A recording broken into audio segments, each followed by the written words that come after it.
नमस्कार दोस्तों, मेरे YouTube चैनल में आपका स्वागत है। चलिए आज हम बहुत ही ज्ञानवर्धक कहानी के बारे में सुनाएंगे।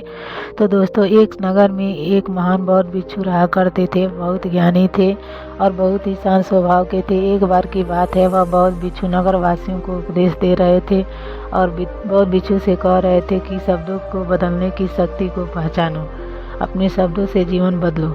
हम जो भी शब्द अपने लिए या दूसरों के लिए कहते हैं या जो भी बातें करते हैं, हमें उस पर ध्यान देना चाहिए। इतना कहकर बौद्ध भिक्षु ने अपना उपदेश समाप्त किया और चले गए। एक दिन वह बौद्ध भिक्षु मार्ग से होकर गुजर रहे थे। उसी मार्ग से एक युवक भी गुजर रहा था। उस युवक ने जब उस बौद्ध भिक्षु को देखा तो जोर जोर से हंसने लगा और कहने लगा, अरे वो साधु महात्मा, आप तो ढोंगी हैं। आपके उपदेशों में ये कहने से कि शब्दों में बड़ी ताकत है, आपकी बात सत्य नहीं हो जाएगी। ये सिर्फ बातें हैं। भला ये सब कैसे हो सकता है कि शब्दों से हमारा जीवन बदल सकता है। उस युवक की सारी बातें उस भिक्षु ने बड़ी ध्यानपूर्वक सुनी और उसके बाद वह मुस्कुराते हुए उस युवक से कहते हैं कि बेटा, रिश्ता से ही तो यह दुनिया प्रकट हुई है और अच्छे शब्दों के पीछे भी रिश्ता ही होता है जो पूरा जीवन बदल सकता है।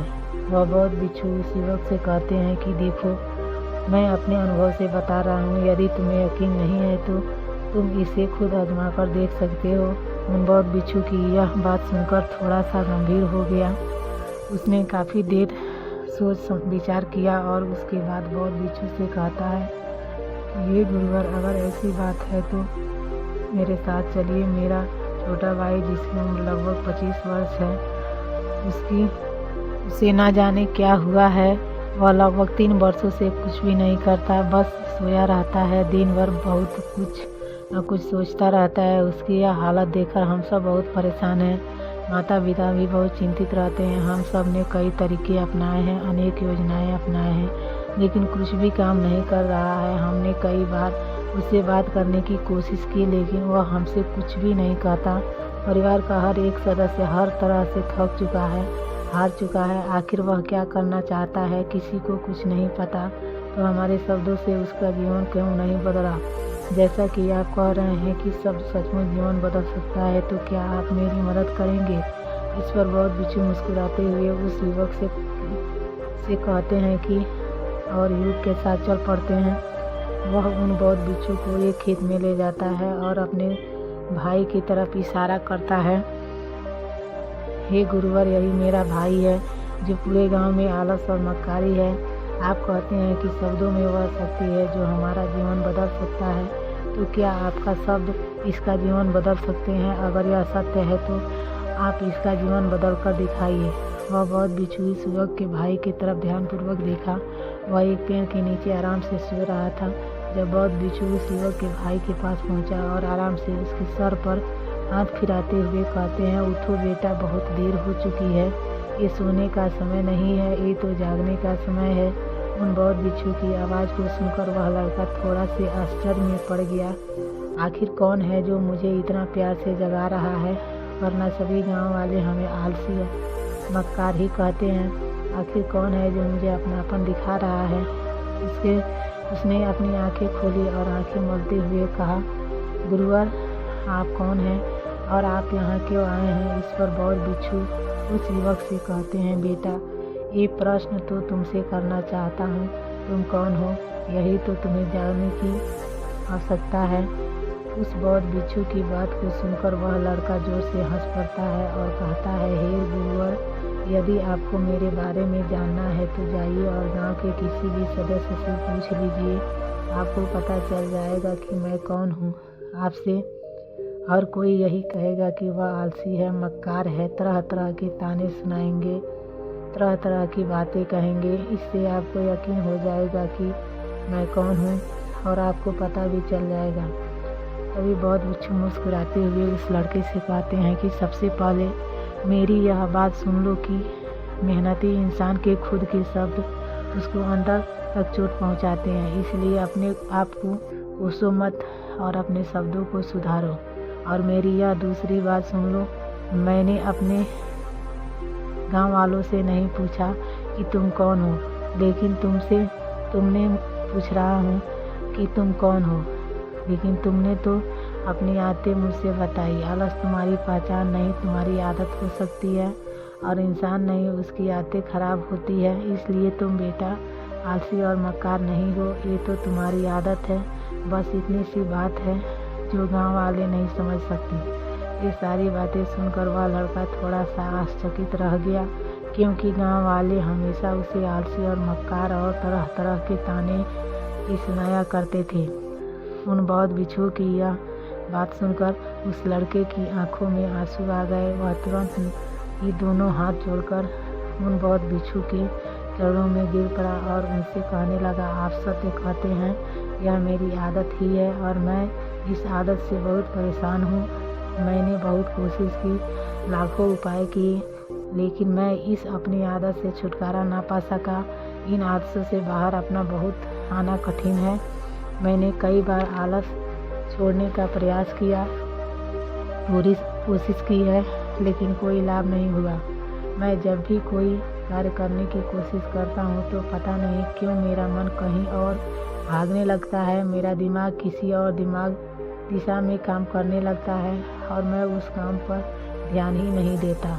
मैं क्या करूँ, कैसे करूँ, मुझे कुछ भी समझ नहीं आता। जब भी मैं किताबें पढ़ने की कोशिश करता हूँ तो मुझे नींद आने लगती है। मन में एक अजीब सा दर्द महसूस होता है। ऐसा लगता है कि मेरा जीवन यूं ही व्यर्थ जा रहा है और मैं अपने दर्द को बर्दाश्त नहीं कर पाता, तो मैं सो जाता हूँ ताकि जब मैं उठूँ तो मुझे दर्द ना महसूस हो सके।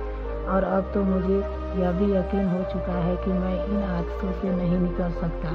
ये आदतें मुझे नहीं छोड़ने वाली। इस पर बौद्ध भिक्षु उस लड़के से कहते हैं कि बेटा, यदि तुम इस आदत को छोड़ना चाहते हो तो मैं तुम्हें एक सही उपाय बता सकता हूँ, लेकिन तुम्हें कल सुबह मिलना होगा, तभी वह तरीका मैं तुम्हें बताऊँगा। यदि तुम उस तरीके को सीखना चाहते हो तो कल सुबह मेरे पास चले आना। इतना कहकर वह बौद्ध भिक्षु वहाँ से चले गए, लेकिन उस बौद्ध भिक्षु की सारी बातें उस लड़के के कानों में गूंज रही थी। वह यह समझ नहीं पा रहा था कि आखिर वह बौद्ध भिक्षु उसे कौन से मार्ग दिखाने वाले हैं, ऐसा कौन सा उपाय बताने वाले हैं जिससे उसके जीवन से आलस्य हमेशा हमेशा के लिए खत्म हो जाएगा। देखते ही देखते रात हो गई। रात भर वह अपने बिस्तर पर करवट लेता रहा, उस बौद्ध भिक्षु की बातों के बारे में सोचता रहा। इसी प्रकार देखते ही देखते सुबह हो गई और वह लड़का बौद्ध भिक्षु के पास जा पहुंचा। वह लड़का उन बौद्ध भिक्षु को प्रणाम किया और कहता है कि गुरुवर, जैसा आपने कहा था, लीजिए मैं आ गया। मुझे वह मार्ग बता दीजिए जिसे मैं अपने जीवन से आलस्य को निकाल सकता हूँ। तभी बौद्ध भिक्षु उस लड़के से कहते हैं कि बेटा, जब भी तुम्हारा मन दुविधा में हो तो तुम निर्णय न ले पा रहे हो और तुम्हारे मन में तरह तरह के प्रश्न उठ रहे हों कि मैं क्या करूं, कैसे करूं, इस कार्य को पूर्ण रूप से कैसे करूं, यह सब कैसे होगा, तो तब तुम वास्तविकता में अपने अतीत से सोच रहे हो कि पिछली बार तुम्हारे ऐसा करने पर क्या हुआ, या अतीत में तुमसे लोगों ने क्या कहा था। तो आज से कभी भी अपने अतीत से नहीं बल्कि भविष्य से सोचो। इस पर लड़का कहता है, भविष्य से वह भला कैसे। तभी बौद्ध भिक्षु उस लड़के से कहते हैं, मान लो कि तुम्हें आज किसी भी चीज़ की कमी नहीं है, तुम्हारे पास हर चीज़ है जो तुम चाहते हो, वह सारी सुख सुविधाएं हैं। तो अब बताओ तुम अपना जीवन कैसे व्यतीत करना चाहोगे। उन बौद्ध भिक्षु की यह बात सुनकर वह लड़का कुछ देर के लिए सोच में पड़ गया, क्योंकि आज तक वह सभी गांव वाले केवल ताने ही सुने थे। किसी ने भी आज तक उसके जीवन के बारे में उसे ऐसी बात नहीं की थी और वह गुरुवर उसे आने वाले भविष्य के बारे में बता रहे थे। उन बौद्ध भिक्षु की यह बात सुनकर वह लड़का खुद से प्रश्न करने लग गया कि मेरे पास अगर सब कुछ होगा, धन की कोई कमी नहीं होगी और सारी सुख सुविधाएं होगी, तो मैं अपना जीवन कैसे व्यतीत करूंगा। कुछ देर सोच विचार करने के बाद वह उन बौद्ध भिक्षु से कहता है, गुरुवर, मैं यह दुनिया घूमना चाहूँगा, पहाड़ों पर घूमना चाहूँगा, समुद्र के रेत पर चलना चाहूँगा और मैं एक बहुत बड़ा व्यापारी बनना चाहूँगा। तभी अचानक उस लड़के का ध्यान टूट गया और वह उन बौद्ध भिक्षु से कहता है, परंतु हे गुरुवर, ये सब कैसे संभव होगा। केवल मेरी मात्र सोच लेने से यह सब पूरा नहीं होने वाला। उसके ऐसा कहते ही अतीत में बीती हुई सारी घटनाएं उसकी आंखों के सामने से गुजरने लगी और फिर से वह कुछ देर के लिए निराश होने लगा और वह यह सोचने लगा कि मेरे पास तो पैसे ही नहीं हैं, मैं व्यापार कैसे करूँगा। नहीं मेरे पास व्यापार का कोई अनुभव है, ऐसी स्थिति में मैं भला कैसे निकल सकता हूँ। उस लड़के के इस प्रश्न का जवाब देते हुए वह बहुत बिच्छू कहते हैं, बनते हर रात सोने से पहले तुम हर दिन अपना लक्ष्य कागज़ पर लिखो और सुबह उठकर सबसे पहले उस लक्ष्य को देखो और सोचो कि उस लक्ष्य को पाने के लिए आज तुम क्या कर सकते हो और जो भी उस कागज़ पर लिखा होगा उस कार्य को उसी दिन पूरा करने की कोशिश करो। इस पर वह लड़का कहता है, ठीक है आप सच कह रहे हैं, लेकिन जब मैं बहुत सोचने लगता हूँ तो मेरा मन बेचैन होने लगता है और मन में तरह तरह के विचार उठने लगते हैं और इन विचारों को शांत करने के लिए मैं सो जाता हूँ ताकि वह विचार मुझे परेशान न कर पाएँ। उस लड़के की इस समस्या का समाधान करते हुए वह बहुत बिच्छू उस लड़के से कहते हैं कि बेटा अंतर्मन की चाल को पकड़ो और शब्दों की मदद से नया भविष्य बनाओ। तभी लड़का कहता है, ये गुरुवर आप क्या कहना चाहते हैं, मैं आपकी बात समझ नहीं पाई। इस पर बहुत बिच्छू मुस्कुराते हुए कहते हैं, बेटा कैसा, यह जो सवाल है यह एक सवाल नहीं डर है जो तुम्हारे अंतर्मन में बैठा हुआ है, जो तुम्हें आगे कदम लेने से रोक रहा है, तुम्हें कदम आगे बढ़ाने से रोक रहा है। यदि तुम वास्तविकता देखो तो किसी को भी यह पता नहीं होता कि वह कार्य कैसे होगा, लेकिन एक इंसान जब दृढ़ निश्चय कर लेता है तो वह अपने उद्देश्य को सामने खड़ा कर लगाकर प्रयास करता रहता है और वह आप अपनी सफलता प्राप्त कर ही लेता है। तभी वह लड़का उन बहुत बिच्छू से कहता है कि हे गुरुवर, अगर ऐसी बात है तो मन में बार बार ऐसी चिंता क्यों होती है, मन बार बार बेचैन क्यों हो उठता है। इस पर बहुत बिच्छू कहते हैं, बेटा क्योंकि तुम्हें डर है कि तुम कमज़ोर हो, तुम्हारे अंतर्मन में बैठा है कि तुमसे कुछ कमी है, तुम किसी काम के नहीं हो और यही कारण है कि तुम कोशिश करने से डरते हो, क्योंकि तुम्हारा अंतर्मन हमेशा तुम्हें रोकता रहता है। जब भी तुम कोई कार्य करना शुरू करना चाहते हो तो तुम्हारा मन तुमसे पहले कह देता है इससे आगे मन बढ़ना अन्यथा हार जाओगे। इसी कारण तुम्हें यह चिंता होने लगती है, तुम्हारा मन बेचैन होने लगता है। तभी वह लड़का कहता है, गुरुवर आपने जो भी कहा बिल्कुल सही कहा, लेकिन आप ही बताइए कि मैं इस परेशानी से बाहर कैसे निकलूं। इसका जवाब देते हुए बहुत बिच्छू उस लड़के से कहते हैं, बेटा इस समस्या का समाधान बहुत आसान है और सरल है। तुमने देखा होगा कि अक्सर ही हम अपने आप को दोष देते रहते हैं। हम अपने मन में तरह तरह के शब्द कहते हैं जो हमारे अंतरात्मा में जाकर बैठ जाता है और वही हमें आगे बढ़ने से रोकते हैं। और इन शब्दों का हम पर बहुत ही गहरा प्रभाव पड़ता है, क्योंकि जैसा हम खुद से कहते हैं, जैसा हम पूरी भावनाओं के साथ सोचते हैं, हम वैसा ही बनते चले जाते हैं। इसलिए यदि तुम खुद को बदलना चाहते हो तो तुम भी काबिल बन सकते हो। तो तुम्हें अपने अंतरात्मा को नए संदेश देने की ज़रूरत है, जैसे कि मेरे शरीर का हर एक कण, हर एक हिस्सा, हर एक विचार शांति और ऊर्जा से भरा हुआ है। मैं दृढ़ संकल्प के साथ हर दिन अपने लक्ष्यों को पूरा करता हूँ। मैं अपने कमजोरी को अभ्यास में बदलता हूँ, चिंता को ध्यान में बदलता हूँ। मैं उत्साह और ऊर्जा से भरा हुआ हूँ। मैं लगातार अपने लक्ष्य पर काम करता हूँ। ऐसे शब्द जब तुम खुद से कहोगे तो तुम खुद एक शक्तिशाली इंसान महसूस करने लगोगे और तुम्हारी सारी चिंताएं खत्म होने लगेगी, क्योंकि यह शब्दों की ताकत है और तुम्हें वही बना देंगे जो तुम खुद से कहोगे। तुम जितनी भावना के साथ यह वाक्य बोलते हो, उसे महसूस करते हो, उतनी ही भावनाओं से यह शब्द तुम पर तेजी से असर शुरू कर देती है और धीरे धीरे यह शब्द तुम्हारे मन और व्यक्तित्व की एक हिस्सा बन जाएगा। लेकिन मेरी एक बात याद रखना कि तुम्हारे अंतरात्मा इतनी आसानी से हार नहीं मानने वाला। जब तुम आगे बढ़ोगे तो मौका मिलते ही तुम्हें वह पीछे खींचेगा और अतीत के बीते हुए अनुभव को तुम्हें याद दिलाएगा। ताकि तुम डर जाओ और फिर से तुम अपने लक्ष्य का पीछा करना छोड़ दो। लेकिन तुम्हें इसकी चिंता नहीं करनी है। उन सकारात्मक विचारों के कारण तुम्हारा मन सकारात्मक विचारों को स्वीकार करने लगेगा। आगे वह बौद्ध भिक्षु उस लड़के को चेतावनी देते हुए कहते हैं, मेरी एक और बात याद रखना कि तुम्हारा ध्यान आलस्य पर नहीं होना चाहिए, क्योंकि तुम्हें एक नए भविष्य का निर्माण करना है। उन बौद्ध भिक्षुओं की यह बात सुनकर वह लड़का कहता है कि ठीक है गुरुदेव, आप जैसा कहते हैं वैसा ही करूँगा। तभी वह बौद्ध भिक्षु उस लड़के से कहते हैं, अभी तो मैं इस गांव से जा रहा हूँ, कुछ सालों जब मैं इस गांव में आऊँगा। इतना कहकर वह बौद्ध भिक्षु वहाँ से चले गए और वह लड़का भी अपने घर आ गया। लेकिन उस लड़के के मन में तरह तरह के विचार चल रहे थे कि अगर मैं अपने मनपसंद जीवन जीने लगूँगा, नए लोगों से मिलने लगूँगा और अपने पसंद का काम करने लगा तो मेरी ज़िंदगी कैसी होगी।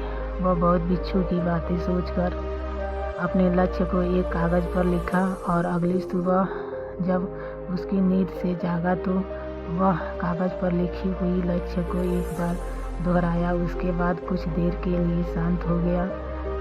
तभी उसे उस बौद्ध भिक्षु की याद आई कि तुम अपने लक्ष्य के लिए क्या कर सकते हो।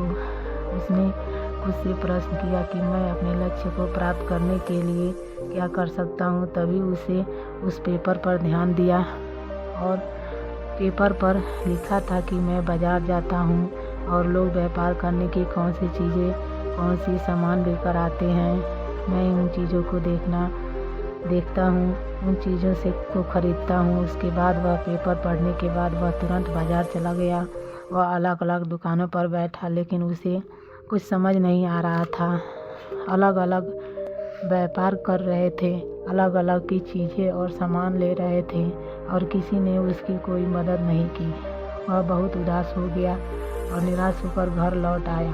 तभी उस लड़के को बौद्ध भिक्षु की एक और बात याद आई कि शब्दों में बहुत ताकत है और शब्द हमारा जीवन बदल सकते हैं। उसे यह सकारात्मक विचार याद आए।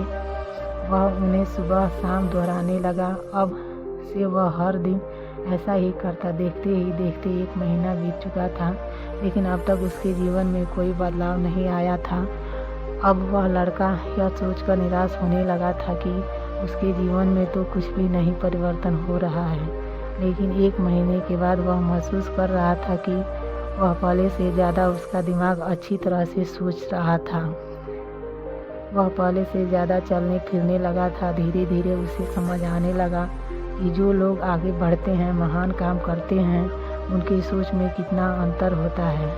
ये लोग हमेशा शक्तिशाली विचार सोचते हैं, दूसरों की छोटी सोच और डर से कभी प्रभावित नहीं होते। जब भी उनके सामने कोई मुश्किल आन पड़ती है तो वह घबराते नहीं, बल्कि वह समस्या का समाधान निकालते हैं। इस पर समस्या पर वह अपनी ध्यान केंद्रित करते हैं और ना ही किसी का इंतज़ार करते हैं।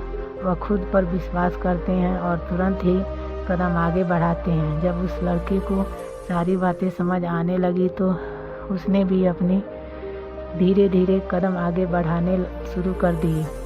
होने लगा बिल्कुल वैसा ही व्यवहार शुरू किया। वह कभी खाली नहीं बैठता था। जब भी उसका मन करता वह बाज़ार जाता और लोगों की बातें जानता, समझता कि वह किस प्रकार व्यापार कर रहे हैं और कौन सी चीज़ें खरीद रहे हैं और किन चीज़ों पर उन्हें लाभ हो रहा है। और जब उसका मन करता वह अपने पिता की मदद भी करता और मंडी में जाकर के मोल भाव भी करता। वह हमेशा कुछ न कुछ सीखने में ही जुटा रहता। तभी एक गांव में एक व्यापारी आया। उसके कुछ पढ़े लिखे नौजवानों की ज़रूरत थी। वह माल की गिनती कर सके और सामान का हिसाब कर सके। वह लड़का अपने लक्ष्य को जानता था कि उसे क्या करना है। उसे समझ आ गया था कि इससे बहुत कुछ सीखने को मिलेगा। बेहिचक उस सेठ के पास पहुंच गया और जानता था कि इस काम के उसे बहुत कम पैसे मिलेंगे। उस काम को करने के लिए तैयार था। अब उस लड़के की सोच पूरी तरह से बदल चुकी थी। अब वह काफ़ी लोगों की तरह नहीं सोचता था। वह बहुत ईमानदारी और समझदारी से काम करता था। देखते ही देखते करीब 3 महीनों बीत गए और वह समझ चुका था कि नौजवान बहुत ही समझदार है और वह उसे व्यापार में बहुत मदद करता था। इसलिए उस मसाले के व्यापारी ने उस लड़के को अपना सहायक बना लिया था। उस व्यापारी ने देखा कि इस लड़के की दिनचर्या सबसे अलग है। पढ़ता है, लिखता है, सुबह उठकर ध्यान करता है, रोज़ नई नई चीज़ें सीखता है, परेशानी आए तो भी विचलित नहीं होता है। यह सबसे सम्मान करने से बात करता है, सबका आदर करता है। देखते ही देखते 1 साल बीत चुके और अब तो व्यापारी उन नौजवान से बहुत खुश था। उसे धीरे धीरे उस नौजवान को सारे गुण सिखा दिए और देखते ही देखते वह लड़का एक छोटा सा व्यापारी बन चुका था। और जब उस लड़के के अंदर व्यापार की समझ आ गई थी तो उसने जड़ी बूटियों का व्यापार शुरू कर दिया और देखते ही देखते कुछ वर्षों में वह उस नगर का सबसे बड़ा व्यापारी बन गया। लोग उसे सबसे बड़े व्यापारी के नाम से जानने लगे। उसका नाम बहुत दूर दूर तक फैलने लगा। लगभग 5 वर्षों बाद जब वह घर लौटा तो सब लोग उसे देखकर हैरान थे। उसे देखकर लोग बहुत आश्चर्यचकित थे। उसके बारे में सारे जानने लगे, उसे पूछने लगे, इतना कैसे तुम बदल गए? वह लड़का कहा, उस गुरु ने सही ही कहा था कि शब्दों से अपना जीवन बदला जा सकता है। तो दोस्तों, आप आज इस वीडियो से क्या सीखा मुझे आप कमेंट में ज़रूर बताइए। इसी के साथ साथ उम्मीद करते हैं कि वीडियो आपको पसंद आई हो तो लाइक करिएगा, दोस्तों सब्सक्राइब करिएगा, शेयर करिएगा। प्लीज़ इस वीडियो को बनाने में बहुत मेहनत लगी है, जो गलती हुई है उसे क्षमा कर दीजिएगा दोस्तों। तब तक के लिए नमस्कार, धन्यवाद, bye bye and take care. फिर से हम अगली वीडियो में इसी तरह की